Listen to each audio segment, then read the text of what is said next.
Hello everyone, this is Jane and welcome to my vlog. For today's video, magluto ta og sticky rice or suman nga wala giputo sa dahon. Ibutang nato, may buntag, butang nako ang gata. Maghimo ta og suman pero dili na to siya iputo sa dahon ha. Kay ginalian nila suman. Ayan siya. Napapatay gata ato sa ning pabukadon.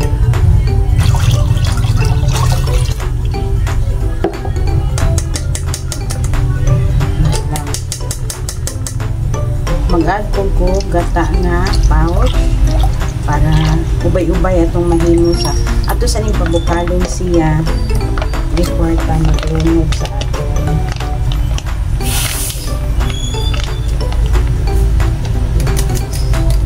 Yan, butangan na ito nagkamay. Unya, i-add na ito ang kamay. Ang sugar. So, ito siyang i-cover usaha para so, mo ni ang gata. Huwag pa siya mubot kang cute. Pero, ito na i-add ang brown sugar. Kuha na ra, unsa pa. Pandison inyong gusto. Dilawan na ba?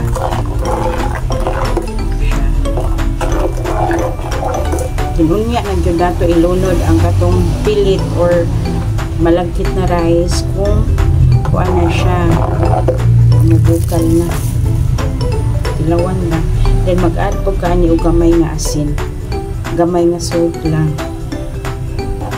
dapat kung napasyay sa gata pa lang tamis na siya kay mag-add pa man taan ni og pilit so matabang na siya kung kuan mag-add ta og malagkit rice na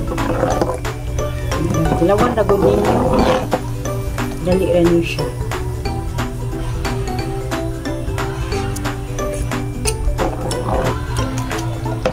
Then, mag-add ko gamay ng asin ha.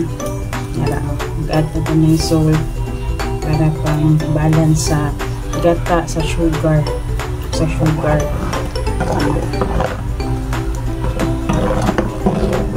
wait na tanin mo bukal. Magkulo na siya. Kaya itong i-add ang malagkit rice. Mao din yang atong malagkit rice. Ano ni? So mag-wait lang pa nga mabukal to ang atong gata.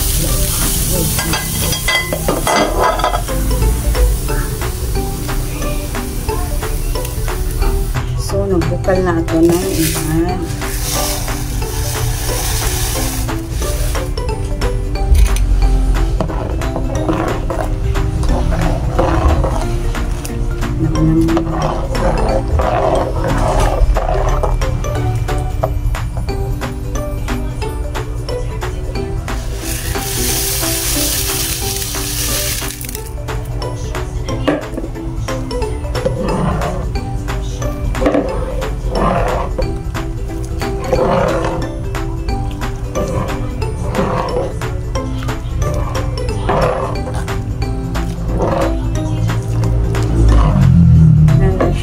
Kayong nag-good na siya ang pagmaluto kung paano tayo.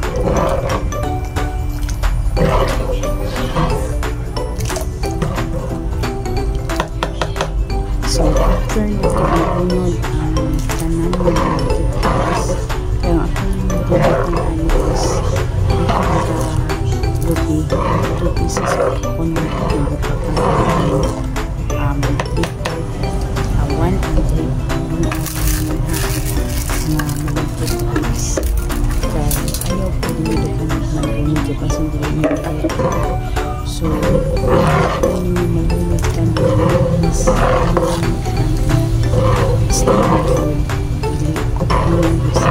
mix until ma-sticky na siya kaya kung ano ba siya sa ilagay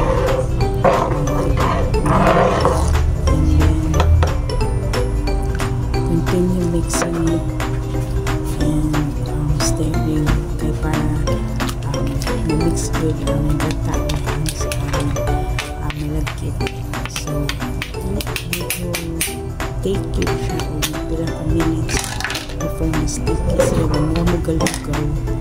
So, and then ma-sticky na siya. So, ang process ko. Nag-ano na siya. Boil ang gata. So, sticky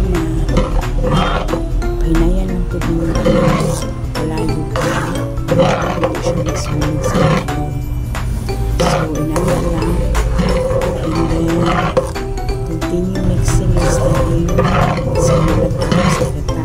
So, malugaw diba? Then, kung na siya maluto dayon, if gano'n gid siya wala siya gata, kita siya proper para maluto. Pero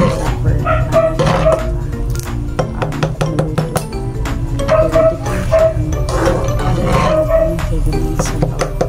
So, kung ano na consistency sa mixture, ay nag-add pa din ko din yung gamay ng gata kay basi hindi gilaluto ba medyo napuno naman ang kaldero. So, dapat man ko'y gata nga nahilin di-add na ko ang coconut milk. So, ano na siya, i-cover na ninyo. Ano na gali ang consistency, i-cover na ninyo ang inyong bilutuan, kalbera ninyo para maluto yun ang inyong suman na wala siya gibalo. Sticky rice, pero lamig gahapon siya, bisa ko lagi balog sa dahon. So, inana at kalbera na, ano na siya, after ninyo pila ka minutes, luto na ang atong sticky rice or suman na wala giputo sa dahon.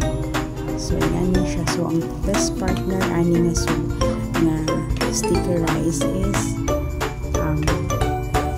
hinog ng mangga. So, nag-prepare po ta. Actually, naghimo na ani ka ng bisita akong tiya. So, mauni siya. So, dili mo siya perfect yun pagkahimo pero lami siya. So, this is it. Ang kaning akong gisandak lang kay medyo naidukot na siya kaya lamian ko pa. Then, with mango, ripe mango. So, lamian kayo. So, hope you like this video guys and thank you always for watching. Maraming salamat and God bless you.